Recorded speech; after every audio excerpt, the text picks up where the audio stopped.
Pittsburgh Trivia is a production of Warrior House Media. Welcome to Pittsburgh Trivia with your host, Jim Cannon, where uncovering the crazy truth and trivia about Pittsburgh is just the beginning. And who knows, you may even learn a few things in the process. We know life can get pretty interesting around Pittsburgh. Speaking of interesting, did you know that? Hi, and welcome to Pittsburgh Trivia, an interactive show that will test your knowledge of all things Pittsburgh and the surrounding region. I'm your host, Jim Cannon. Thanks for joining me. Before we get started, please note our website, pittsburghtriviapodcast.com, where you can go to find the latest episode. And you can also subscribe to be notified when those episodes are posted. The show is absolutely free. So here's how Pittsburgh Trivia works. There are 3 rounds. The first round consists of 5 random questions, most of them pretty easy. The second round is another 5 questions, though slightly more challenging material. And the final round is just one much tougher bonus question. That's a grand total of 11 questions in all. For each round, I will read the question and give a 5-second pause before going on to the next one.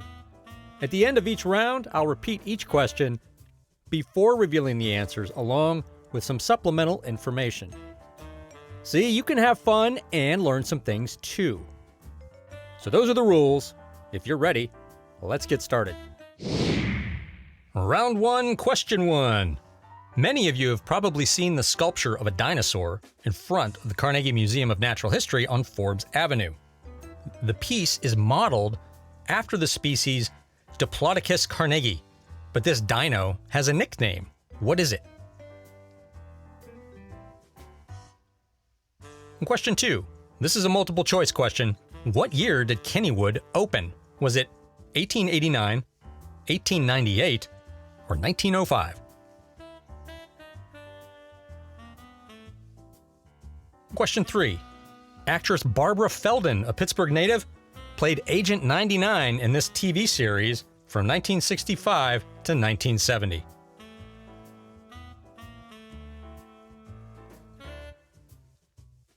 And question 4. This retail chain started in 1871 as a men's store on the South Side.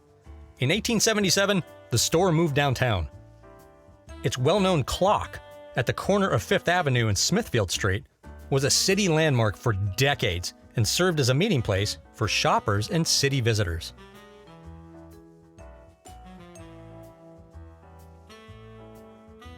Question 5. Cannonsburg crooner Perry Como, a wonderful singer who had a career that spanned 50 years, made the decision to be a singer after consulting with his father. What had Perry been doing to make money prior to his professional singing gig? Well, that's it for round 1. That wasn't too bad, right? Those questions seem to fly by. Well, let's keep that pace and go check the answers right now. Question 1. Many of you have probably seen the sculpture of a dinosaur in front of the Carnegie Museum of Natural History on Forbes Avenue. The piece is modeled after the species Diplodocus carnegie, but this dino has a nickname. What is it? The answer is Dippy. The full-sized fiberglass sculpture was unveiled in 1999 and is based on the skeleton of the same species inside the museum. And that skeleton, or rather the fossil, is actually the real Dippy, which was discovered in 1899 in Wyoming. When the sculpture outside was installed, it took on the Dippy nickname in honor of the real deal. Question 2, this is a multiple choice question. What year did Kennywood open? Was it 1889, 1898, or 1905? The answer is the park officially opened May 30th, 1898, as a trolley park attraction at the end of the Mellon family's Monongahela Street Railway. We'll be posting a special Kennywood-only episode soon, so stay tuned for that. There's so much history with that place, and it's been such an integral part of Pittsburgh over the last century. Question 3. Actress Barbara Feldon played Agent 99 in this TV series from 1965 to 1970. And the answer is Get Smart, which also starred Dawn Adams as Secret Agent 86, Maxwell Smart. Feldon was a Bethel Park High School grad and in 1955 graduated from the Carnegie Institute of Technology, what we know as CMU today, with a Bachelor of Arts in Drama. And in 1957, she appeared on the game show The $64,000 Question and won the grand prize in the category of William Shakespeare. Question 4. This retail chain started in 1871 as a men's store on the South Side. In 1877, the store moved downtown. Its well-known clock on the corner of 5th Avenue and Smithfield Street was a city landmark for decades and served as a meeting place for shoppers and city visitors. That would be Kaufman's. The so-called big store, what we all know as Kaufman's downtown, was 13 floors and it took up an entire block. Now, Edgar Kaufman, who had bought out the chain from all the original partners, commissioned Frank Lloyd Wright to design the executive offices on the top floor. The original clock was installed in 1887 when the big store was built, but the current clock, the one that's still there, I believe, was installed in 1913. And the last question, question 5, Cannonsburg crooner Perry Como had a career that spanned 50 years, and he made the decision to be a singer after consulting with his father. What had Perry been doing to make money prior to his professional singing gig? And the answer is, he was a barber. He started working at age 10 for 50 cents a week in a barbershop. By age 13, he had his own chair and his own shop by the time he was 14. He had planned to make that a career, and he would sing while he was cutting hair and, doing barber stuff. In 1932, he and some friends ended up at a club where the band leader was inviting people up to sing. And Como reluctantly got up there and really impressed everybody and was offered a job as a singer. He went on to have a 50-year singing career. And that's it for round 1. Hopefully you're warmed up and your brain is running full tilt because the next batch of questions might challenge you a bit. Are you ready? Here we go. Round 2, question 1. Drivers entering the southwest inbound tunnel and exiting at the northeast end are treated to a view once referred to by the New York Times as the best way to enter an American city. This tunnel is also referenced in Stephen Chbosky's novel, The Perks of Being a Wallflower. What is the tunnel? Question 2.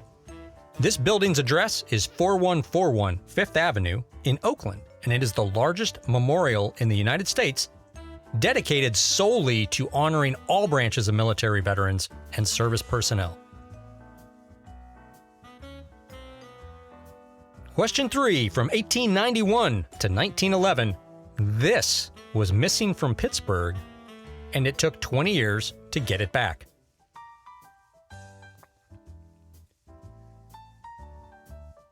Question 4. This jazz guitarist spent almost 30 years from 1968 to 2000 on television portraying himself in a special neighborhood. And question 5. After witnessing a railroad accident in which neither of the trains could stop in time, in 1869, this man, at age 22, invented a railroad braking system using compressed air, or what we now just call air brakes. All right, I'll bet that round wasn't as easy as you'd hoped, but this is all for fun, so don't sweat it. And we'll go back and check the answers in just a second, but if you're enjoying the show and you want to hear more episodes, you can always check the website at pittsburghtriviapodcast.com to find the latest. Now let's go check those answers. Question 1. Drivers entering the southwest inbound tunnel and exiting at the northeast end are treated to a view once referred to by the New York Times as the best way to enter an American city. The tunnel is also referenced in The Perks of Being a Wallflower. What is the tunnel? That is the Fort Pitt Tunnel. Question 2. This building's address is 4141 5th Avenue in Oakland, and it's the largest memorial in the United States dedicated solely to honoring all branches of military veterans and service personnel. That is Soldiers and Sailors Memorial Hall and Museum. If you've ever just driven through Oakland back toward the city, you've passed this magnificent structure. It was built on what was a Union Army mustering site during the Civil War. It was designed by Henry Hornbostel, an architect who designed a bunch of buildings in Pittsburgh and other cities around the country. It was conceived in 1905 by the Grand Army of the Republic as a way of recognizing the service of Civil War vets from Allegheny County. It was finished in 1910 and has expanded to honor military service during our nation's entire history. Question 3, from 1891 to 1911, this was missing from Pittsburgh. And the answer is the letter H. It's kind of a funny story. The earliest known spelling of Pittsburgh was in 1758 in a letter from General John Forbes to William Pitt the Elder to let William know the new city now bore his name. And it was spelled Pittsburgh, or Pitts, B-O-U-R-G-H. So jump to 1816 and the city charter granted March 18th, 1816. The Pittsburgh spelling, the one we use, was in the original document, but all the official copies of that went out without the letter H at the end due to a printing error. And then in 1891, the U.S. Board of Geographic Names issued a rule that said cities and towns that ended with "burg" had to drop the final H. The board actually defended the change to Pittsburgh based on the misprinted copies, but there was enough of an outcry from within Pittsburgh that on July 19, 1911, the board reversed its decision and gave Pittsburgh its H back. Question 4. This jazz guitarist spent 40 years on television, portraying himself in a special neighborhood. That is Joe Negri, or Handyman Negri, in the neighborhood of make-believe on the television show Mr. Rogers' Neighborhood. Negri spent almost 50 years teaching guitar, and he taught at Pitt, Duquesne, and CMU. And he started performing professionally starting in, you ready for this? 1943. And he is a fantastic guitar player. As of this episode, he's still around at age 97. In the last question, question 5, after witnessing a railroad accident in which neither of the trains could stop in time, in 1869, this man, at age 22, invented a railroad braking system using compressed air, or what we now just call air brakes.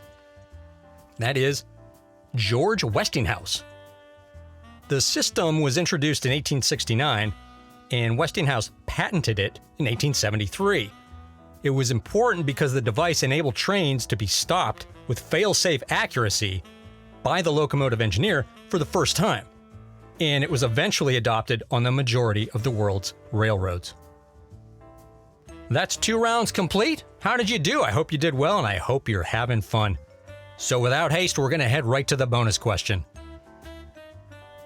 Over the last 100 years, Pittsburgh's appearance has changed with the introduction of new structures and the disappearance of others.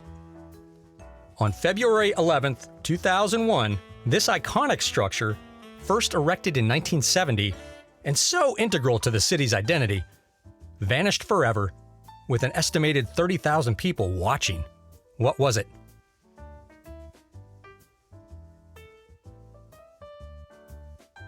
All right, some of you might remember this. The answer is Three Rivers Stadium. On that chilly morning, it was 21 degrees.